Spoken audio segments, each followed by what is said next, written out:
दिनांक 10 एप्रिल 2026 रोजी रात्री नाशिक रोड परिसरात एक धक्कादायक घटना घडली आहे।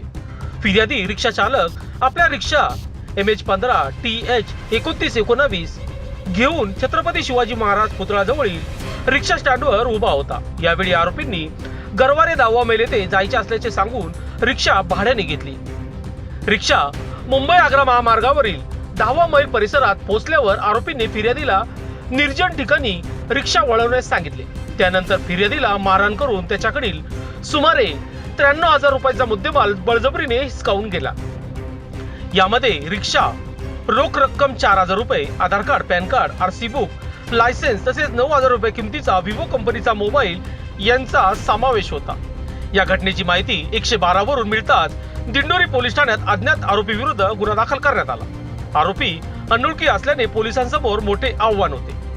वरिष्ठ पोलीस निरीक्षक भगवान मथुरे यांच्या मार्गदर्शनाखाली विशेष पथक तयार करण्यात आले। पथकाने घटनास्थळी पाहणी करून छत्रपती शिवाजी महाराज पुतळा परिसरातील CCTV फुटेज तपासले। तसेच गोपनीय माहिती व तांत्रिक विश्लेषणाच्या आधारे आरोपीचा मार्ग काढण्यात आला। तपासादरम्यान आरोपी पंचवटी रेल्वेने मुंबई नाशिक प्रवास करत असल्याची माहिती मिळाल्यानंतर देवळाली कॅम्प रेल्वे स्थानक येथे सापळा रचण्यात आला। यात 2 आरोपींना अटक करण्यात आली।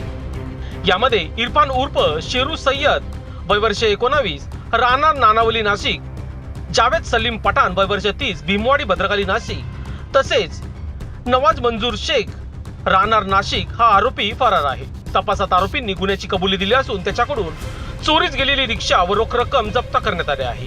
आरोपी सराईत गुन्हेगार असून त्यांच्यावर एकूण 5 गुन्हे असल्याचेही समोर आले आहे। विशेष म्हणजे जावेद सलीम पठाण याला यापूर्वी 2 वर्षासाठी नाशिक शहरातून तडीपार करण्यात आले होते। तरीही तो शहरात आढळल्याने त्याच्यावर महाराष्ट्र पोलीस कायदा कलम 142 अंतर्गत आणखी गुन्हा दाखल करण्यात आला आहे। पोलिसांकडून फरार आरोपीचा शोध सुरू असून या प्रकरणात आणखी गुन्हे उघडकीस होण्याची शक्यता व्यक्त केली जात आहे। लोकशास्त्र न्यूज साठी बंटी आढाव, नाशिक।